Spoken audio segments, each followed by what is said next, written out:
¿Qué tal, amigos? Bienvenidos a una edición más de su programa Háblame Derecho. Este programa que es la presencia de la Barra Mexicana Colegio de Abogados a través del canal judicial y en donde hablamos precisamente de derecho. En esta ocasión, nuestro programa y uno siguiente que prepararemos como una serie, estaremos hablando de temas que nos han sugerido la Comisión de Derecho Fiscal de nuestro colegio. Y vamos a iniciar con un enfoque que ya en este programa hemos empezado a presentar y a abordar, que es el concepto de Estado de Derecho. Llevamos tiempo con una preocupación en nuestra sociedad, en nuestra profesión, respecto de lo que es el Estado de Derecho y la aplicación de una justicia real para todos. Entonces, nuestro colegio ha querido dedicar toda una serie de programas a este tema importante y trascendental. Muy bien, para ello, primero que nada, pues debo de agradecer al licenciado Reginaldo Montaño, quien es el coordinador de la Comisión de Derecho Fiscal, el que haya hecho toda la facilitación y la estructuración para armar estos programas. Nuestros invitados el día de hoy son, a mi izquierda, el licenciado Carl Kohler Lucio. Carl, muchas gracias por aceptar nuestra invitación. Te agradecemos mucho tu presencia aquí con nosotros. Y acá a mi derecha tengo al licenciado Enrique Ramírez Figueroa. Enrique, bienvenido a Háblame Derecho. Muchas gracias. Gracias a ustedes. Muy bien, pues vamos a iniciar nuestra conversación, sobre todo con, yo creo que el concepto básico de ¿qué entendemos por Estado de Derecho? Si vamos a hablar de Estado de Derecho y específicamente aterrizaremos después en el tema fiscal, tributario, para hacer un diagnóstico y evaluar las consecuencias de lo que está sucediendo, creo que deberíamos empezar por este concepto general de qué es el Estado de Derecho. ¿Quién de ustedes desea darnos primero? Enrique, ¿quieres tú, Carl? Con una idea muy básica, por favor, muy sencillo. Yo pensaría, pensando en este programa, la idea de normas claras, normas anticipables y normas que se cumplen eficazmente. Claras, anticipables y que se cumplan. Sí, eficaces. Muy bien. Pensaría que eso abonaría tremendamente siempre a un Estado de Derecho, en cualquier lugar. A lo que es el concepto. ¿Tú añadirías alguna otra explicación, Enrique? Y creo que abundando un poco es el conjunto de normas que integran el ordenamiento jurídico vigente en un momento determinado, en un país determinado, y el conjunto de instituciones y procedimientos que las hacen valer y las hacen aplicar de manera efectiva. Okay. El cuestionamiento de mayor o menor Estado de Derecho está en ambas cosas, las normas y su efectiva aplicación y cumplimiento. Ajá.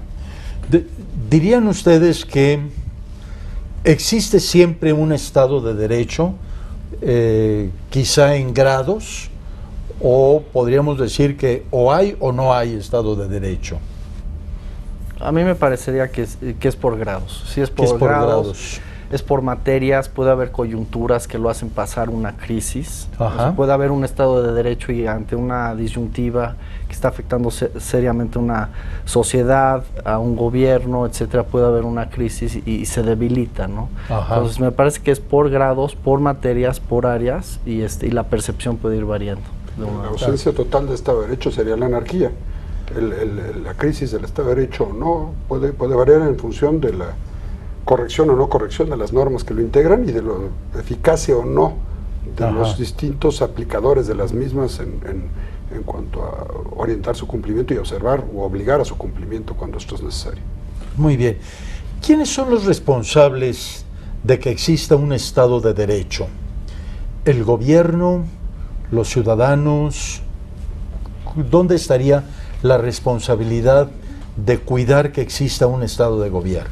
Yo pensaría que somos todos los que participamos, somos miembros de la nación, estamos obligados a observar el Estado de Derecho. El gobierno en su actuación, los tribunales como última instancia institucional de protección al mismo, pero son también los gobernados los que están obligados a observar de manera primaria las normas que nos hemos dado para una convivencia ordenada y pacífica.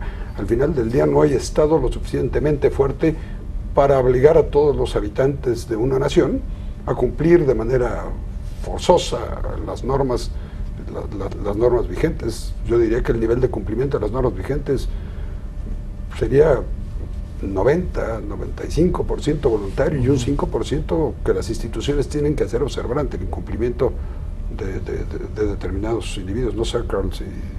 Yo coincido, y nada más pensaría que, redondeando un poco, es en ese 5% que mencionas tú, el rol fundamental ya es de la judicatura, sea local, sea federal. Ya cuando el sistema se desbordó y los jugadores privados y el gobierno fue incapaz de resolver, hay una crisis, hay una controversia, es la judicatura la que tiene que venir a decir esto se va a manejar de esta manera. Es decir, entonces, los mismos ciudadanos tenemos la responsabilidad de que exista un Estado de Derecho, por la imposibilidad de que tendríamos de tener un policía detrás de cada ciudadano obligando a cumplir las normas. Tiene que surgir de una actividad propia, y luego vienen todos los estratos de la administración. ¿Existiría alguna relación, o cuál es la relación que existe entre Estado y gobierno? Bueno, de mi punto de vista es fundamental poderlos diferenciar. A ver. El Estado trasciende al gobierno. El gobierno tiene el poder político, pero el Estado es la complejidad que conoces. Me gusta mucho la definición internacionalista, que lo ve holísticamente desde territorio, población, orden jurídico de un lado y gobierno del otro. Esta visión internacionalista sobre todo distingue claramente entre incluso una ley interna como acto de gobierno y un acto de Estado que puede ser violatorio. Una ley puede ser violatoria de un acto de una responsabilidad internacional, ¿no? Entonces, confundir al gobierno con el Estado es darle un cheque en blanco para que haga muchas cosas en nombre del bien del Estado. Lo primero hay que cumplir el orden, y entonces el gobierno está alineado con el orden jurídico y está actuando conforme debe dentro de la entidad de Estado, ¿no? Yo añadiría que existen casos en donde el interés del Estado puede estar desalineado con el interés del gobierno. Y los intereses de los órganos del Estado tienen que estar alineados al bien del Estado, no al bien del gobierno. Y concretamente, quizá la materia tributaria es en donde más se puede presentar este conflicto. El gobierno en turno puede tener el interés cortoplacista de tomar ciertas decisiones que le den un resultado a corto plazo favorable a ese objetivo de un grupo político en el poder, pero que a largo plazo pueda atentar contra la estabilidad o el bienestar del país, de la nación en general, particularmente en materia tributaria, tanto en la fase administrativa como en la fase de diseño de políticas tributarias. Yo puedo estar tentado a organizar las cosas de manera que obtenga una recaudación mayor a corto plazo, sacrificando las posibilidades de recaudar a largo plazo, con lo cual estoy atentando con la sustentabilidad del Estado por hacerme de recursos de manera inmediata. Y de esto hay algunos ejemplos en nuestra historia de política tributaria en años recientes y no recientes, donde hemos decidido acelerar ciertas medidas de recaudación respecto de atributos diferidos que, bueno, le han dado dinero a la administración en turno, pero han sacrificado las posibilidades de recaudación de siguientes administraciones. Eso es. Qué importante esta separación, esta definición entre Estado y gobierno, porque muchas veces tendemos a hacer una comparación o una identificación de ambos conceptos. Muy bien, y sobre todo qué interesante este aterrizaje y estos ejemplos de cómo en materia tributaria muchas veces el interés del gobierno en turno puede estar tomando decisiones que afectan a largo plazo a todo el Estado. Pero aún así tenemos Estado de Derecho cuando existen normas, cuando éstas se van teniendo cumplimiento. Digamos, ¿cuál sería la forma de identificar que estamos en una situación de respeto al Estado de Derecho? Bueno, a mí me parecería que el factor fundamental es la certeza. Sabemos cuáles son las reglas, sabemos que hay márgenes de interpretación, pero se construye sobre lo ya andado, se respeta el precedente, sabemos hacia dónde vamos. Certeza jurídica, yo diría que es el producto clave, valor y producto clave de un Estado de Derecho fuerte. Perfecto. Incluso yo recuerdo dentro pues de los conceptos de filosofía jurídica, siempre se habla que los grandes valores del derecho son, uno de ellos, la seguridad jurídica. Y yo creo que esto es clave para un concepto de Estado de Derecho. ¿Tú añadirías algún otro? Yo diría que el usuario final del Estado de Derecho, no necesariamente somos nosotros abogados, somos quienes fungimos de facilitadores a ello, pero el usuario final del Estado de Derecho es la población en general. Y yo diría que la sensación de predictibilidad del resultado de una controversia jurídica es el producto final que debiera tener este tema de seguridad jurídica, es decir, el empresario, el particular, que se enfrenta a la aplicación de una norma por parte de una autoridad administrativa o de una autoridad jurisdiccional, esperaría predictibilidad, es decir, que hay una coincidencia entre lo que él entiende en la norma y el resultado del fallo producto de su aplicación, bien sea a nivel jurisdiccional, a nivel administrativo.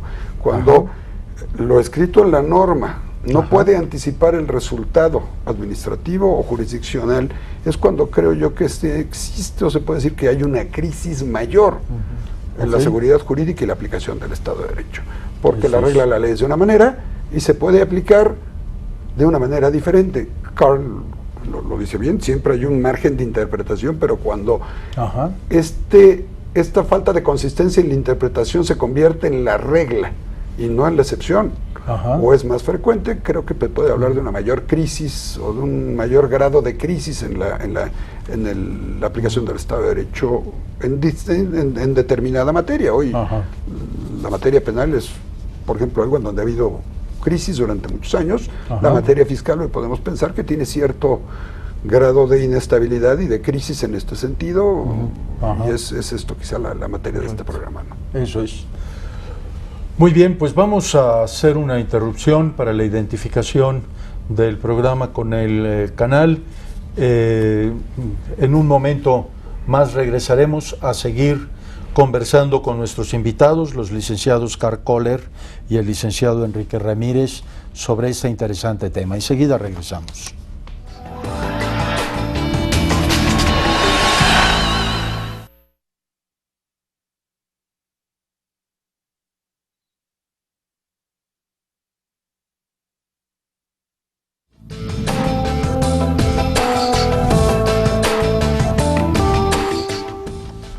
Bienvenidos de regreso a nuestro programa Háblame Derecho, el programa que patrocina la Barra Mexicana Colegio de Abogados en el canal judicial.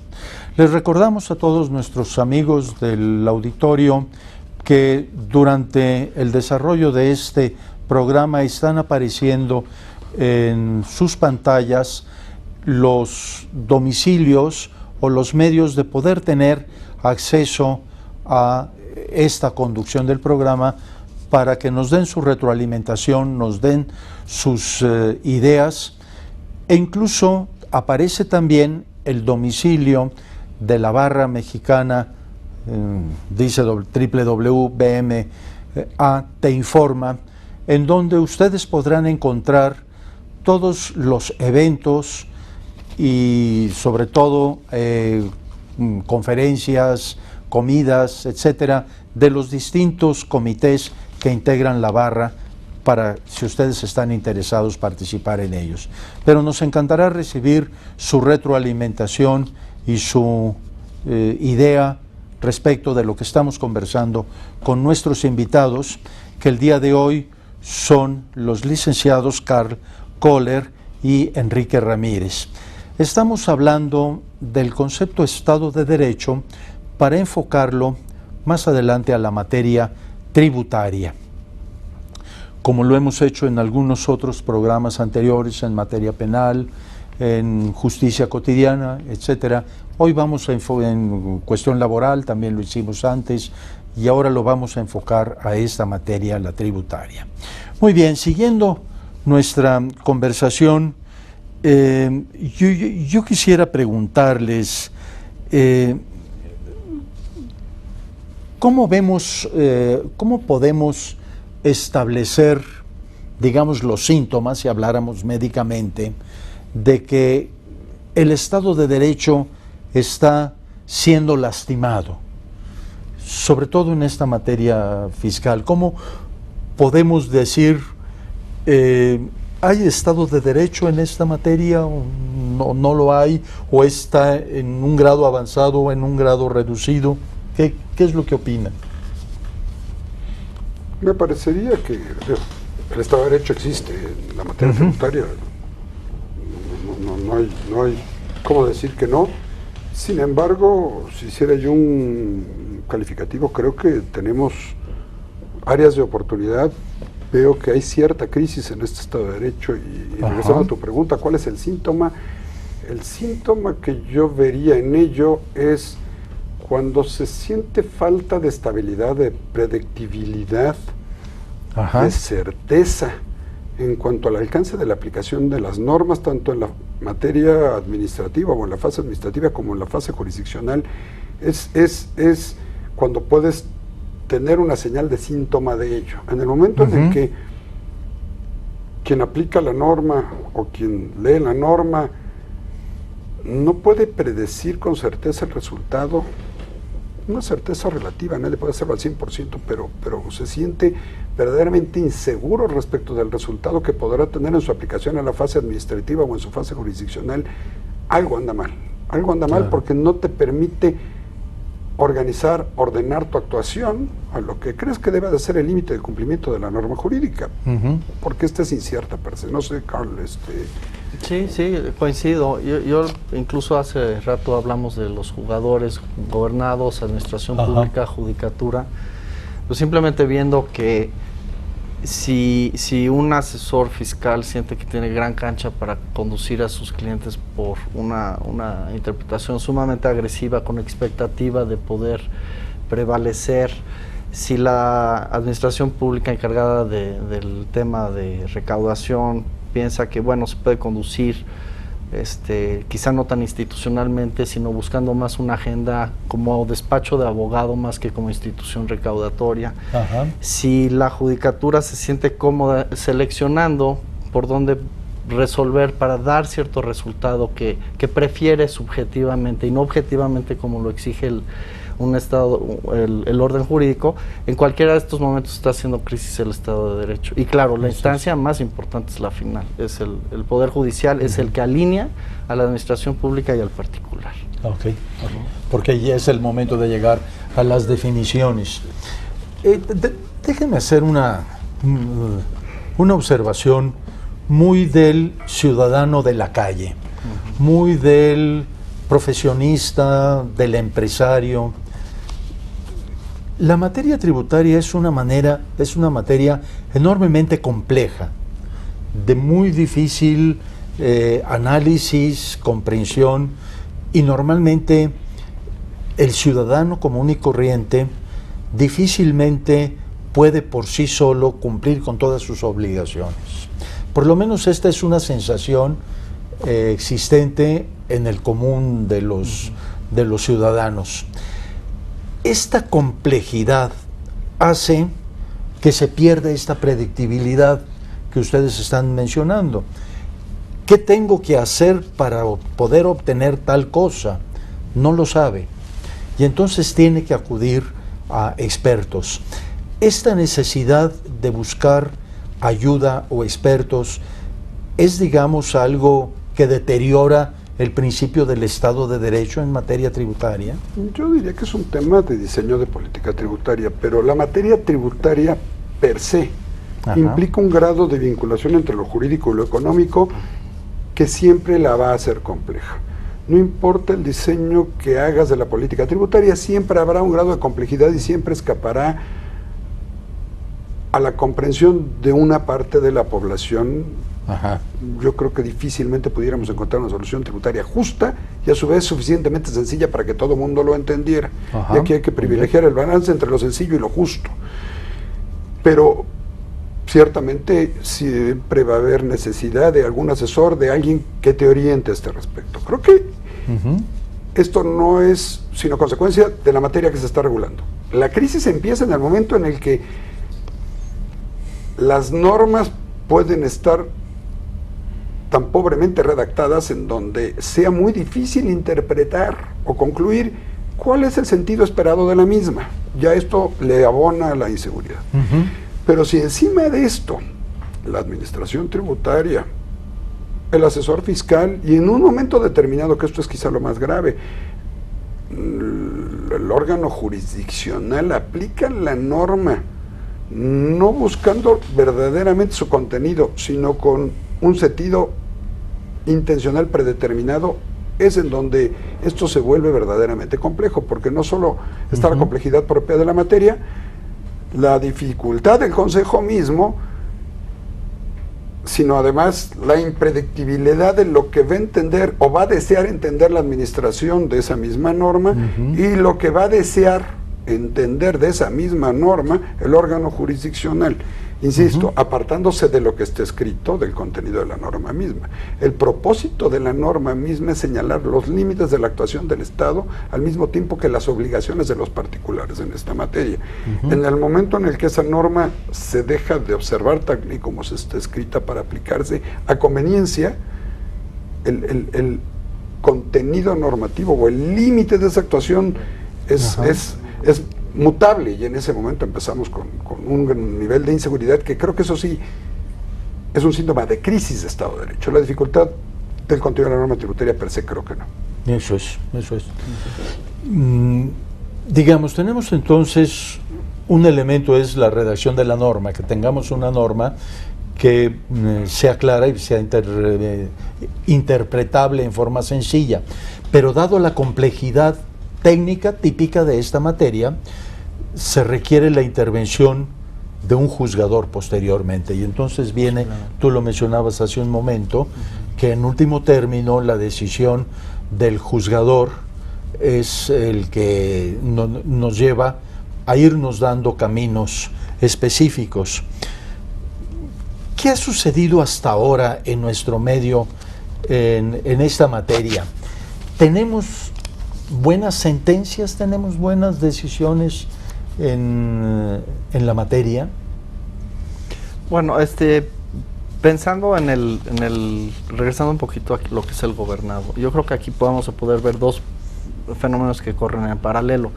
El primero es que las reglas sean estables, que no cambien y no cambien y no cambien, que sean más y más sencillas. Eso al gobernado le puede ayudar mucho. ¿Qué pasa cuando hay una crisis en esas normas y ya pasa al tema de litigio? Necesitas un asesor especializado y el gobernador quiere entender muy bien qué está pasando.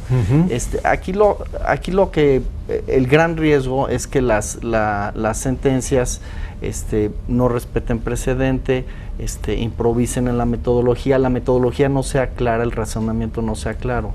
Entonces, pensando en un tema de Estado de Derecho, sí podemos llegar a ver inconsistencias, precedente que se deja atrás, de repente se enfatizan temas formalistas, de repente sustantivos, y en ese sentido sí podríamos pensar que podría haber más metodología, más predecibilidad en la misma función judicial. Pienso que sería el Oigan, caso. pero ¿cómo podríamos esperar una mayor consistencia, una mayor estabilidad cuando la materia fiscal es una materia enormemente variable. Cada año hay reformas importantes a las legislaciones y no nos quedamos tan solo en las legislaciones, sino que vienen todas las normas reglamentarias, las misceláneas fiscales, las circulares, y esto hace de muchísimo más difícil comprensión y aplicación de las obligaciones que tiene el ciudadano, el contribuyente común y corriente, ¿no? Yo pensaría que más allá del contenido normativo de lo que se esté juzgando, lo que esperaríamos es la misma metodología o una metodología consistente en la aproximación del problema. Déjeme tratar de aterrizar un poco lo que estoy tratando de explicar. Si la aplicación del problema o lo que se va a privilegiar en el entendimiento del problema y la resolución del caso que se está sometiendo a la fase administrativa o a la fase jurisdiccional, decidimos que debe de ser privilegiando la sustancia, la parte sustantiva, la justicia, yo le llamaría material por sobre la formal. Pues esa debe de ser la aplicación de las normas en todos los casos. Beneficia a quien le beneficia. Si por contra queremos regresar a cuando la aplicación de la ley era mucho más letrista, ortográfica, gramatical, meramente en el texto sin desentrañar algo más, esa debe de ser la metodología. Lo que creo que se está viviendo hoy día, y es francamente desconcertante, es que encuentra sentencias inclusive del mismo órgano jurisdiccional, en donde un día se sigue una metodología y al día siguiente se aparta para hacer otra metodología. Y tratando de aterrizar, todos sabemos que la materia fiscal está llena de formalidades. Si alguien incumple una formalidad para tener derecho a una deducción, puede encontrar una sentencia que dice, aunque sé que gastaste, sé que es un gasto necesario, tengo todas las evidencias de que el gasto ocurrió y que lo necesitabas, te faltó X requisito del comprobante, fallo en contra del particular. Pero puedes encontrar un caso donde cumplí todas las obligaciones formales, tengo comprobantes, tengo contratos, pero no me pudiste demostrar X o Y situación, en ocasiones imposible, muy difícil, comprobación, y entonces fallo en tu contra porque sustancialmente no aplicaste X o Y cosa, porque la norma la interpreto de manera que esté hecha siempre para recaudar más, que creo que ese es otro síntoma, pero sea una cosa, sea otra. Lo que creo que es dramático es encontrar metodologías y aproximaciones diferentes que sí te hacen pensar que hay un cierto prejuicio de obtener un resultado predeterminado. Y el prejuicio en el sentido correcto de la palabra, es decir, un juicio anterior, sí, una intención previa o preconcepción, sí, claro, al juicio propiamente dicho del análisis de los méritos de la causa y la interpretación de la norma aplicada, ¿no? ¿Quiere esto decir que los órganos encargados de resolver un conflicto, una controversia, pueden dejarse llevar por un criterio, digamos, un criterio recaudador, que el criterio recaudador privilegie sobre un cumplimiento de formalidad o un cumplimiento de sustancia, y entonces el juzgador se orientará por aquello que lleva más a la recaudación? Pregunta difícil y compleja. Yo creo que estamos viviendo un momento en donde tanto nuestra autoridad administrativa como los órganos jurisdiccionales están apartándose de lo que era la interpretación gramatical letrista de la ley para empezar a atreverse a analizar más la sustancia. Que además, permíteme que te interrumpa, tradicionalmente la materia fiscal debe de ser interpretada en forma estricta. Correcto, ¿verdad? Que no gramatical, y es esta extensión de lo que es estricta, pero tomando en cuenta el espíritu, lo que en mi opinión está dando origen un poquito a esta crisis que yo personalmente creo, porque se está tratando de interpretar con base al espíritu o a la intención de la ley. Y si uno parte con la premisa de que la ley tributaria está hecha para cobrar impuestos, puede uno caer en la tentación de lo que mencionas, resolver cualquier tipo de interpretación en favor de qué, de que el gobernador pague más, que creo que es perder de vista la verdadera función de la ley fiscal. La ley fiscal tiene por objeto fijar los límites de los derechos de los gobernados y de los derechos del poder público respecto de una materia que es la tributaria. La aplicación de la ley, lo que le hace bien al Estado es que se aplique la ley de manera correcta, no que se recaude más o se recaude menos. Y en mi opinión, la norma fiscal está hecha para regular de manera armoniosa y correcta esa relación fisco-contribuyente, no para recaudar más.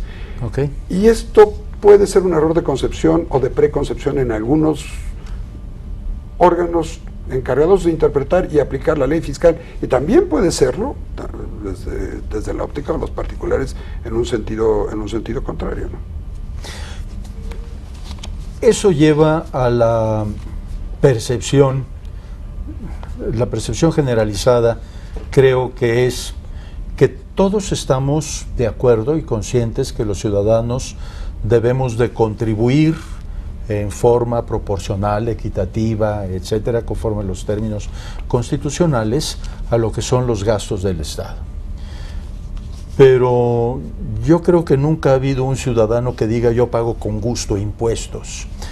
Todos sabemos que tenemos que pagar, que hay unos gastos que la administración pública requiere y que es conveniente para nosotros. Pero de por sí uno nunca está a gusto con pagar impuestos, eso, digámoslo, es algo común. Lleva esta sensación a que en el público exista una falta de percepción de seguridad jurídica, o sea, lo que hablábamos hace un momento. Estas distintas interpretaciones de los tribunales propician que el público en general perciba o sienta que no tiene una seguridad jurídica, una certeza jurídica. Bueno, el tema de percepción es fundamental para lo que estamos platicando. Yo me iría un poquito más allá. La labor de la judicatura, en mi opinión, tiene que ser de tal manera que genere la percepción de un Estado de Derecho predecible muy fuerte.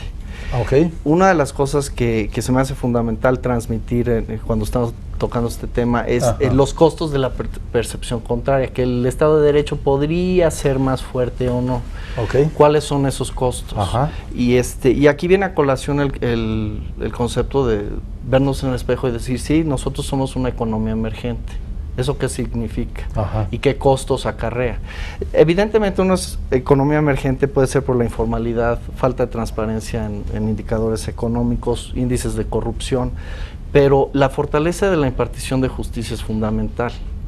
Y lo que pasa para una economía que se califica como emergente, ¿cuál es el costo? El costo esencialmente es que acabamos pagando indirectamente más intereses, el costo de financiamiento es a menos plazo, etcétera.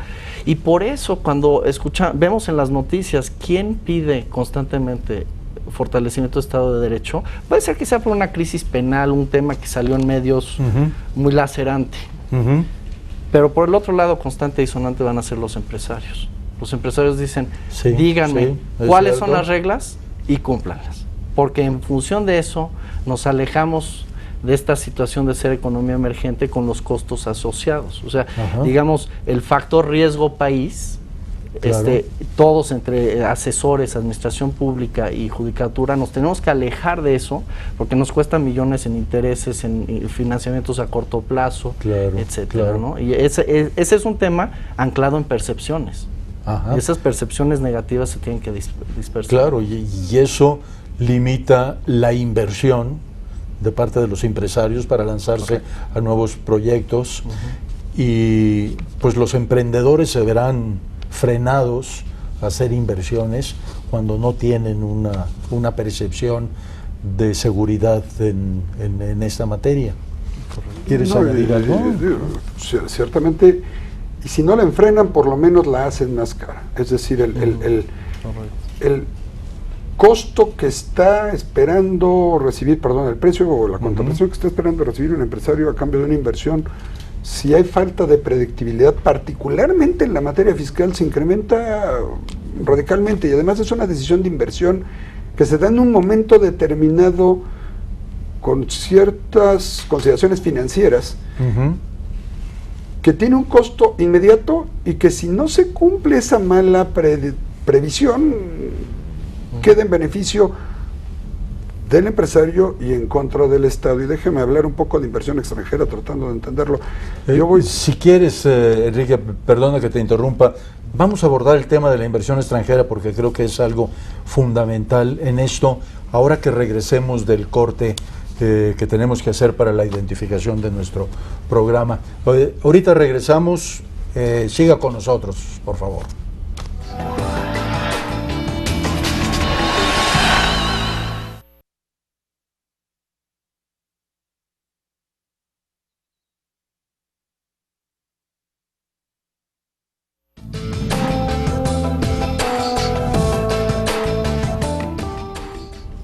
Bienvenidos de regreso a nuestra conversación sobre el tema del Estado de Derecho, específicamente en la materia tributaria, conversación que estamos sosteniendo con nuestros invitados de hoy, los licenciados Karl Kohler y Enrique Ramírez, por una iniciativa de la Comisión de Derecho Fiscal de nuestro colegio, la Barra Mexicana de Abogados. Tienen ustedes en su pantalla el domicilio donde pueden mandarnos sus comentarios y asimismo el domicilio donde pueden ver todos los eventos de la barra para que nos den su retroalimentación. Muy bien, estábamos hablando antes de irnos al corte sobre el tema de esta perspectiva que pueden tener los ciudadanos para poder tener una seguridad jurídica. Y llegábamos al tema inquietante de la inversión extranjera, porque estábamos hablando primero de los emprendedores que pueden frenar su inversión ante una incertidumbre de lo que puede depararles el porvenir en materia fiscal. Pero en materia de inversión extranjera creo que esto es especialmente crítico, y tú, Enrique, nos estabas comentando algo de esto. ¿Quieres? Sobre simplificando el tema. Si eres cualquier emprendedor que no radica en el país sino en el extranjero y está pensando en poner su dinero en algún lado para hacer algún proyecto. Pone su dinero como cualquiera que invierte su dinero esperando un rendimiento. Un rendimiento que podrá ser mayor, pero un rendimiento mínimo. Cuando planea esto, toma en consideración una serie de factores, siendo la seguridad jurídica uno de ellos, sin lugar a dudas. Pero en materia tributaria es aún quizá más dramático, porque el costo de invertir en México está asociado con cuántos impuestos o contribuciones va a tener que cubrir. Y para calcular su rendimiento tendrá que ver qué precio tiene que poner después de esto para recuperar aquello que está esperando. Si nuestro sistema es predecible, podrá ser 20, podrá ser 30, podrá ser 40, pero el señor podrá poner su precio y sabrá que pagará los 20, los 30, hará su análisis, si decide venir al país, pagará lo que le corresponde, pero cuando el sistema no es predecible, el señor tendrá que calcular la posibilidad de que sea 20, 30, 40, 50. Y entonces los costos aumentan. Esa determinación se hace en un momento determinado, invierte. Si finalmente hoy vivimos una crisis en el Estado de Derecho que se subsana en 5, 7, 10 años, y en vez de los 50 que el señor calculó en su peor escenario, acaban siendo 20, los 30 residuales acaban siendo parte de su utilidad, es decir, el costo se paga en el momento en que toma la decisión de inversión. Y esto lo enfatizo porque hoy es un momento en donde, como nunca antes en la historia, los inversionistas extranjeros están al unísono haciendo un cálculo de cuánto les va a costar venir al país con las reformas estructurales aprobadas en los últimos 3 años. Y es el peor momento para que haya falta de predictibilidad en los costos fiscales que van a tener que enfrentar, porque si un empresario no quiere perder y por eso hacen dinero, lo que va a tener que hacer es calcular su peor escenario. Y el peor escenario, en un estado de falta o de crisis de certidumbre jurídica, pues no es siempre el que quisiéramos abonar, ¿no? Y este es uno de los factores de decisión, seguramente habrá muchos otros. No quisiera yo decir que por falta de seguridad jurídica un empresario va a dejar de venir o no como Ajá. inversionista extranjero, pero el precio en el que puede venir se modifica diametralmente, yo creo. Claro.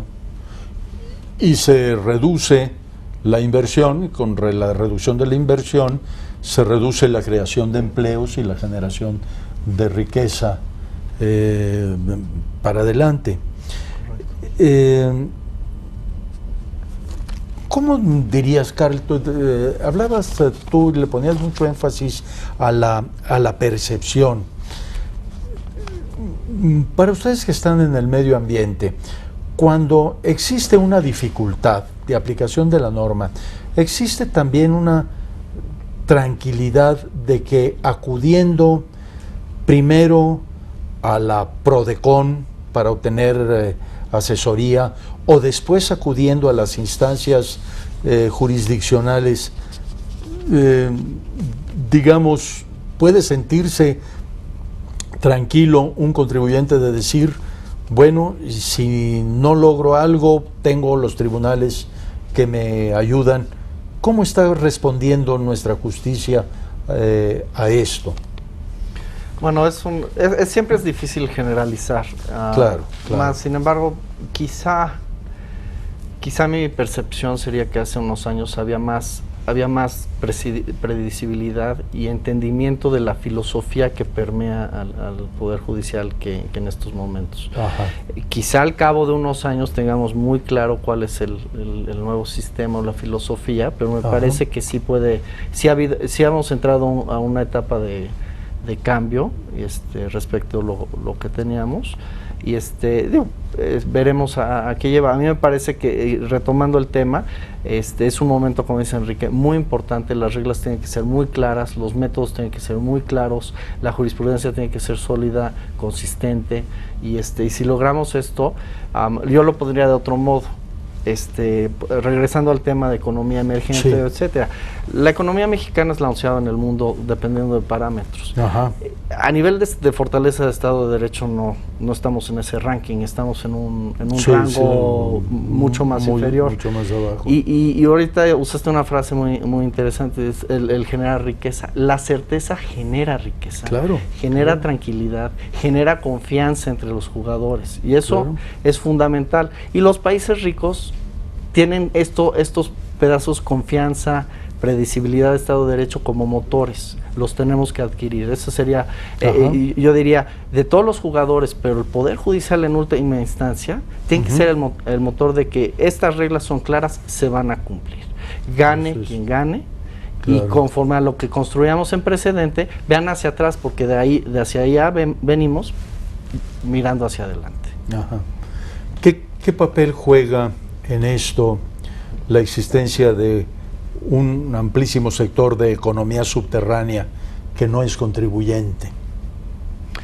Bueno, es otro de los factores. La economía informal le pega a lo que es, contribuye a que seamos economía emergente y empobrece, es la ironía, el pensar que cuando pagamos nuestros impuestos nos empobrecemos, es al contrario. O sea, estás en la economía formal, la riqueza fluye al gobierno, el gobierno gasta, etcétera. Realmente todo lo que es corrupción e informalidad son ríos de riqueza que se van por los cauces que no deben y nos empobrecen a largo plazo. ¿Qué herramientas o qué medidas podemos tener o qué podemos pensar contra estos dos grandes males? Corrupción, por un lado, economía informal, quienes no pagan impuestos, y le añadiría yo un tercer factor, el que gobiernos no ejerzan con eficiencia, con transparencia y con honestidad los recursos. ¿Qué herramientas tenemos los abogados, qué herramientas tenemos los ciudadanos para procurar buscar este Estado de Derecho en la materia?